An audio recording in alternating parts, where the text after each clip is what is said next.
Hello fitness friends, welcome to Healthy Fit and Strong with Amy. And today I'm here to discuss with you social distancing, the coronavirus, how to stay calm, and how to possibly be happy during this crisis. All right, there's so much to unpack here. Let's start with approximately 1 month ago. Kids were in school, everything seemed normal. We were running around like a bunch of goofballs. I was spending money on the internet, buying stuff at the store that maybe I didn't need. Shh, don't tell anybody. And I just can't believe how far we've changed in just 3 to 4 weeks. People were out of work. Stock market has crashed. And no one's spending money. I know I haven't spent a cent, not knowing where the next dollar might come from. These are scary times, I know. But I'm here to tell you guys that it will get better. And that we all have to have hope. We have to have a kindness in our heart and a love for one another. That's really important. When I hear stories about 3 women rolling on the ground in a supermarket, fist fighting and pulling hair over the last roll of toilet paper, it makes my heart sad. When I hear about elderly people going to the grocery store and there's no rice, bread, or pasta left on the shelves for them, it makes my heart sad. When I think about moms who go to buy diapers or formula for their kids or for their babies, and there's no food or diapers or formula on the shelves, it makes my heart sad. I guess I want to tell everybody, please just calm down. It's okay to take care of yourself and for your family, but let's think of others during this crisis as well. Let's having a caring in our heart. I remember when this whole pandemic, not even an epidemic, but a pandemic began, I went around and I knocked on all the neighbors' doors, especially those elderly. And I wrote down my phone number. And I implored them, please don't leave the house. If you need anything, I will make sure it gets to your doorstep. It's not worth the risk to go out. Not just the risk of them infecting themselves, but them infecting others. I saw a story on the news where if one person gets infected, they could potentially infect 56,000 others. That's mind-boggling. It's crazy to think about. Social distancing. Just stay safe. Stay home. Only go out if you absolutely need to. The hospitals are jam-packed. Unless you absolutely have to have care, to call 911. I'm just saying, be calm. Be smart. Let's think about our neighbors and our fellow man. During this time when you've been settled into your home, have you reached out to others to see what you could do for them? Do you have extras in your pantry? Paper goods? Anything that perhaps you could give to the food bank or to a local church to help others? Have you checked with the elderly or the people around you? Those are your neighbors. Those are our neighbors. It's Bethel Park. It's Pennsylvania. It's the United States. It's the world. This is our world. And we're in it together, guys. We have to think about each other. So while we're stopping and thinking about what can we do for ourselves, have you thought about what to do for others? I do hear stories in the news where people are sewing masks or donating sanitizer or toilet paper or things like that. And that makes my heart so happy. If each one of us does a little bit, if each one of us does our own little part, together, it can make a whole big difference. What have you done to make a difference? What can you do to make a difference?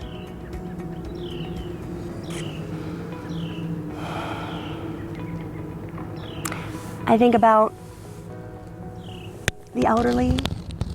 I think about those with immune compromisations. I think about how fortunate I am at this point in time. I myself have taken to prayer, and I'm thanking God for all of my blessings. Maybe you could try it too. If not praying to a God, maybe just saying words in your heart or out loud, just to help your mind try to rationalize this whole crazy scenario that's before us. Pandemic. I'm ashamed to say I didn't even know what the word meant the first time I heard it on the news.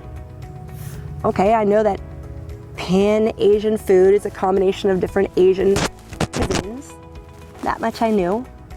Pandemic. It's a combination of multi-countries in an epidemic. It's gut-wrenching. We need to have hope, you guys. So through prayers, through reaching out to others, through trying to do your part, we have to have a sense of calm, be it for our kids, or be it for our neighbors, our loved ones. We just have to stay calm. We have to stay in the right frame of mind. We have to stay rational throughout all this. It's so important. I remember when I was a first-time mom, and my mom said, your children will reflect whatever it is that you expel onto them. So if you expel happiness, they in turn will be happy. If you expel sadness, they're going to feel that sadness. If you give them anger, they'll be pent up and expel anger in other ways as well. So you need to have a sense of calm when it comes to your family, your loved ones, your children. If you're calm, then they will also resonate calm. If you're anxious, or you're angry, or you're bitter, or you're scared, others feel those emotions too. Remember that shampoo commercial? I think it was in the late 70s. Well, if I tell two friends about this shampoo, then they tell two friends, and then they tell two friends, then before you know it, everybody knows. Those feelings that you have, if you emulate them onto one person, they can emulate it onto two more people, onto 10 more people. I want everybody to have love in their heart. I want everybody to have a compassion about them. Please, please. Let's just all find a sense of calm about all this. This is the first beautiful day that it's been, and I'm outside in it, taking advantage of the opportunity. Nobody around, social distancing. Be safe. 6 feet away. Don't infect others unnecessarily. You don't know if you have it. The symptoms stay dormant for between 10 and 14 days before a cough shows up.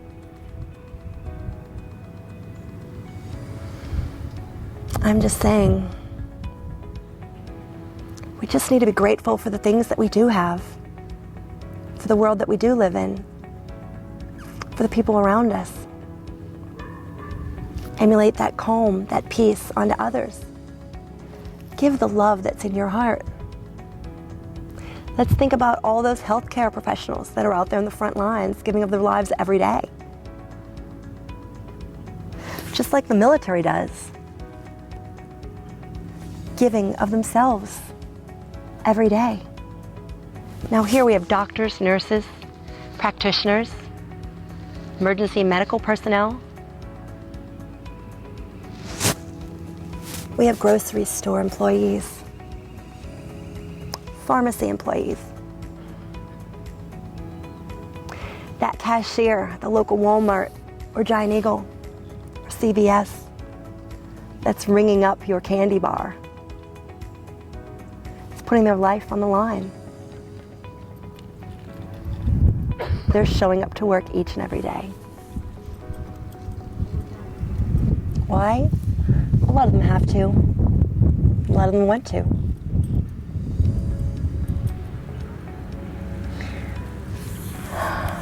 The paramedics that are out there.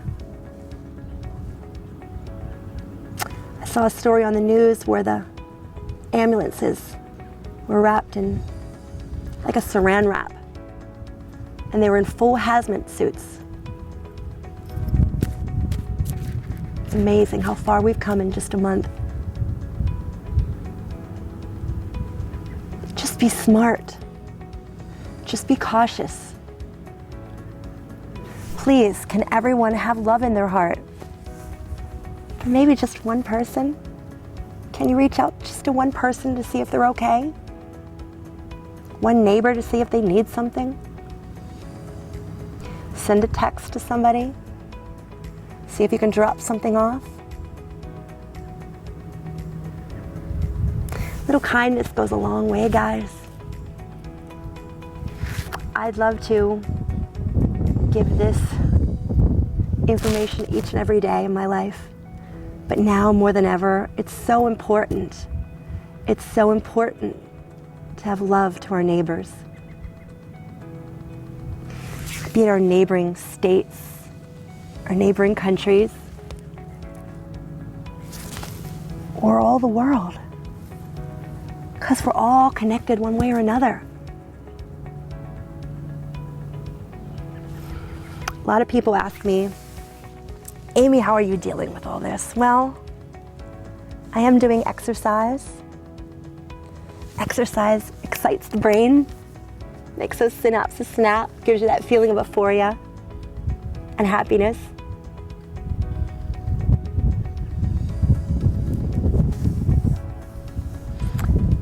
You don't need a gym to work out. You could do it in the privacy of your own home. You could meditate or stretch, take deep cleansing breaths. You could lift weights. Do core exercises. Maybe do some kicks or some punches. You could exercise.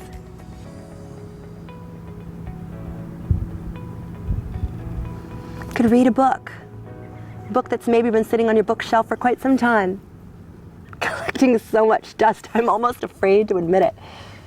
But yeah, read that book. If you have access to the internet or to a computer or your own handheld device now's the chance that you could do something good for your own mind, for your own body. Learn a new language, a couple words. Learn a new skill. Learn to play an instrument. There's so much that you can do. I remember when my kids were in elementary school and they would come back from summer vacation and the teachers would have them write an essay. What did you do over summer vacation? And my kids could fill that whole paper front and back because I made sure that they stayed busy and they stayed active and they had life experiences, and that at the end of their summer they had a whole tale to tell about what they did over summer vacation.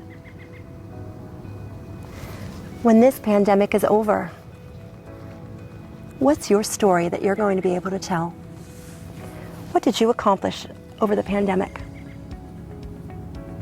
Did you give your time to others? Did you give money to the needy? Did you help your neighbors?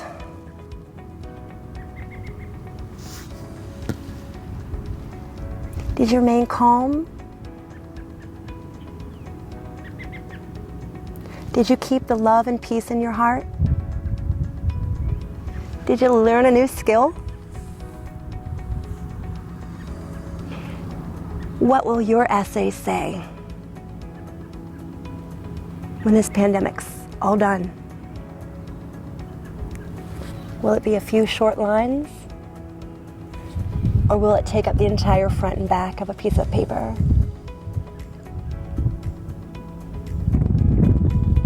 Fill a whole notebook with the things that you're doing during this time.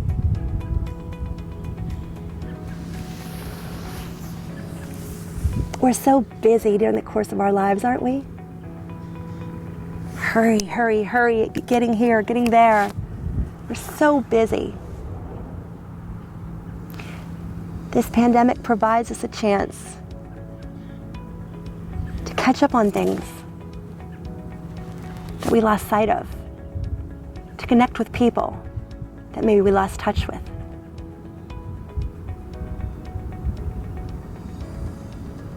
Play a board game with your kids. Read a story together. Watch a funny movie and then talk about it afterwards.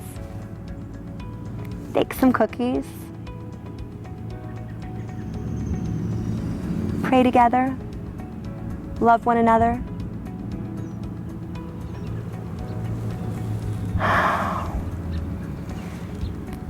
The pages are blank right now. It's up to you how you want to fill in those blanks.